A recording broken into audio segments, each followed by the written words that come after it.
ఓం నమ శివాయ. హాయ్ అండి, అందరికీ నమస్కారం. ఈ వీడియో మీకు ఇప్పుడు కనిపించడం కూడా ఆ పరమేశ్వరుడి సంకల్పమే కావచ్చు. ఎందుకంటే ఈ అమావాస్య రోజు తెలియక చేసే కొన్ని చిన్న చిన్న పొరపాట్లు మన ఇంటి ప్రశాంతతను ప్రభావితం చేస్తాయని పెద్దలు చెబుతుంటారు. అదే సమయంలో భక్తితో చేసే కొన్ని చిన్న పనులకు ఎంతో ఆధ్యాత్మిక ప్రాధాన్యం ఉందని మన సాంప్రదాయ విశ్వాసం. ముఖ్యంగా ఈ వీడియో చివరిలో చెప్పబోయే ఒక చిన్న దీప పరిహారం చాలా సులభమైనది. పెద్ద ఖర్చు లేదు, కఠినమైన పూజలు అవసరం లేదు, కేవలం భక్తితో చేయగలిగే పరిహారం. అది ఏంటో తెలుసుకునే ముందు అమావాస్య రోజు ఉదయం నుంచి ఏం చేయాలి, పితృదేవతలను ఎలా స్మరించాలి, ఏ పనులకు దూరంగా ఉండాలి అనే విషయాలను పూర్తిగా తెలుసుకుందాం. వీడియోను చివరి వరకు చూడండి. ముందుగా భక్తితో ఒక్కసారి ఓం నమ శివాయ అని మనసులో అనుకోండి. అమావాస్య ఈ పేరు వినగానే చాలా మందికి ఒక తెలియని భయం. ఈ రోజు మంచిదా కాదా, ఇంట్లో నెగిటివ్ ఎనర్జీ పెరుగుతుందా, ఏ పని మొదలు పెట్టకూడదా, ఇలా ఎన్నో సందేహాలు వస్తుంటాయి. కానీ అమావాస్య అంటే కేవలం భయపడాల్సిన రోజు కాదు. మన ఆధ్యాత్మిక సాంప్రదాయంలో పితృదేవతలను స్మరించడానికి, దాన ధర్మాలు చేయడానికి, భగవంతుడి ధ్యానంలో గడపడానికి అమావాస్యకు ప్రత్యేక స్థానం ఉంది. అందుకే ఈ రోజును భయంతో కాకుండా భక్తితో చూడాలి. మరి అమావాస్య రోజు ఉదయం నిద్రలేచిన వెంటనే ఏం చేయాలి? ఇక్కడే మొదటి ముఖ్యమైన విషయం ఉంది. వీలైనంత వరకు ఉదయాన్నే నిద్రలేవండి.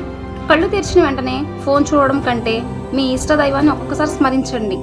స్వామి, ఈ రోజు నా మనసు ప్రశాంతంగా ఉండేలా చూడు, నా వల్ల ఎవరికీ హాని జరగకుండా సద్బుద్ధిని ప్రసాదించు అని ప్రార్థించండి. ఆ తర్వాత ఇంటిని శుభ్రం చేసుకోండి. ముఖ్యంగా మీ ఇంటి ప్రధాన ద్వారం. ఒక్కసారి మీ గుమ్మం వైపు చూడండి.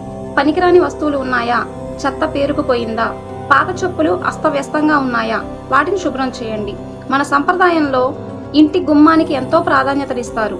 అందుకే అమావాస్య రోజు గుమ్మాన్ని శుభ్రంగా ఉంచడానికి ప్రయత్నించండి. తర్వాత స్నానం చేసి శుభ్రమైన వస్త్రాలు ధరించండి. పూజ గదిలో దీపాన్ని వెలిగించండి.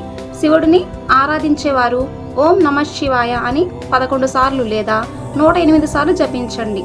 ఒక్కసారి ఆలోచించండి, మన రోజువారీ జీవితంలో ఎంతో హడావిడి, డబ్బు గురించి ఆలోచన, కుటుంబ సమస్యలు, ఉద్యోగ సమస్యలు, మనసులో ఎన్నో భయాలు, కానీ కనీసం కొన్ని నిమిషాలు కూడా ప్రశాంతంగా కూర్చోలేకపోతున్నాం.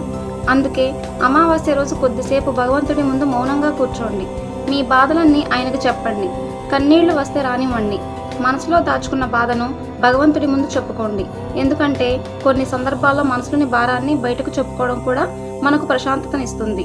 ఇప్పుడు చాలా ముఖ్యమైన విషయం చెబుతున్నాను. అమావాస్య రోజు పితృదేవతలను స్మరించడం, మన కోసం జీవించిన మన పెద్దలు, మన కుటుంబం కోసం కష్టపడిన వారు ఈ రోజు మన మధ్య లేకపోయినా వారి జ్ఞాపకాలు మాత్రం మనతోనే ఉంటాయి. మీ తాతయ్య, నాయనమ్మ, అమ్మమ్మ, మీ కుటుంబంలో మరణించిన పెద్దలు, వారిని ఒక్కసారి మనసులో గుర్తు చేసుకోండి. వారి పేర్లు తెలిసిన వారు పేర్లతో స్మరించుకోండి. ఆ తర్వాత ఇలా ప్రార్థించండి. మా వంశ పితృదేవతలారా, మీకు నా నమస్కారాలు. తెలిసి తెలియక మేము చేసిన తప్పులను క్షమించి మా కుటుంబాన్ని మంచి మార్గంలో నడిపించండి. మీ ఆశీస్సులు మా పిల్లలపై, మా కుటుంబంపై ఉండేలా అనుగ్రహించండి. ఈ ప్రార్థన చేస్తున్నప్పుడు మనసులో నిజమైన భక్తి ఉండాలి.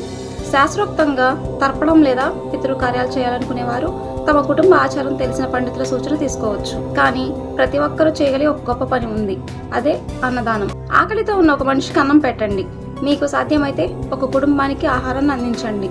అది కూడా సాధ్యం కాకపోతే పక్షులకు గింజలు వేయండి.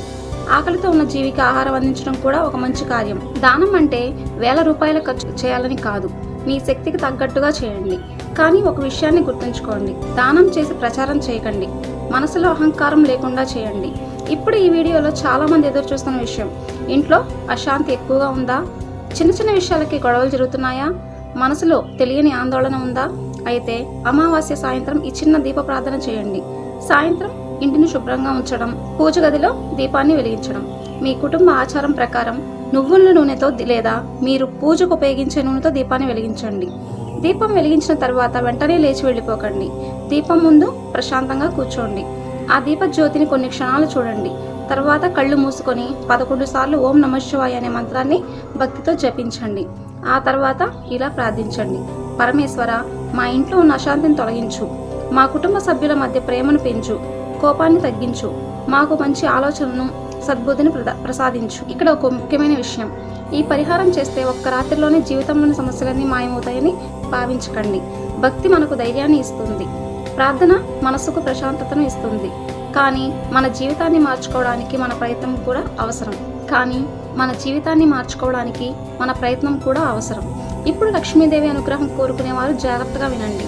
అమావాస్య సాయంత్రం ఇంటి ప్రధాన ద్వారాన్ని శుభ్రం చేయండి. గుమ్మం ముందు ముగ్గు వేయండి. పూజ గదిలో దీపం వెలిగించి మహాలక్ష్మీదేవిని స్మరించండి. ఓం శ్రీం మహాలక్ష్మే నమః అని 11 సార్లు జపించండి. తర్వాత ఇలా ప్రార్థించండి. అమ్మ మహాలక్ష్మి, మా ఇంట్లో ధర్మబద్ధమైన సంపాదన కలిగేలా అనుగ్రహించు.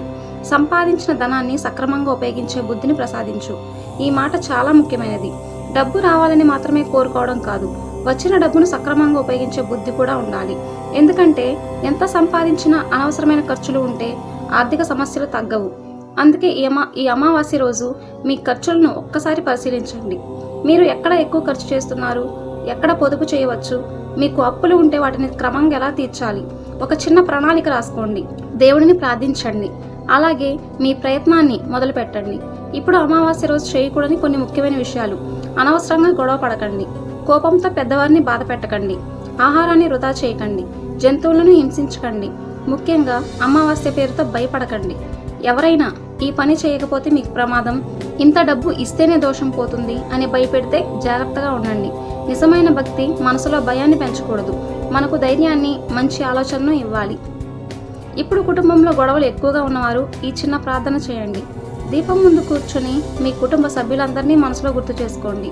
మా కుటుంబంలో ప్రేమ పెరగాలి, అపార్థాలు తొలగాలి, ఒకరినొకరు అర్థం చేసుకునే మనసు కలగాలి అని ప్రార్థించండి. ఆ తర్వాత 11 సార్లు ఓం శాంతి శాంతి శాంతి అని చెప్పండి. కానీ గుర్తుంచుకోండి, ప్రార్థన చేసిన తర్వాత కూడా మనమే కోపంగా మాట్లాడితే ప్రయోజనం ఏముంటుంది? అందుకే మన ప్రవర్తనలో కూడా మార్పు తీసుకురావాలి. ఇప్పుడు చివరిగా ఈ వీడియో ప్రారంభంలో చెప్పిన ప్రత్యేక దీప ప్రార్థన చెబుతున్నాను. అమావాస్య సాయంత్రం దీపాన్ని వెలిగించండి. దీపం ముందు ప్రశాంతంగా కూర్చోండి. 11 సార్లు ఓం నమః శివాయ అని జపించండి. తర్వాత మీ పితృదేవతలను మనసులో స్మరించుకోండి. చేతులు జోడించి ఇలా చెప్పండి. మా వంశ పితృదేవతలారా, మీకు నా నమస్కారం. మా కుటుంబంపై మీ ఆశీస్సులు ఎల్లప్పుడూ ఉండాలి. మేము తెలిసి తెలియక చేసిన తప్పులను క్షమించి మంచి మార్గంలో నడిచే సద్బుద్ధిని ప్రసాదించండి. ఆ తర్వాత లోకః సమస్తః సుఖినో భవంతు అని 3 సార్లు చెప్పండి. ప్రపంచంలోని ప్రతి జీవి సుఖంగా ఉండాలని ప్రార్థించండి.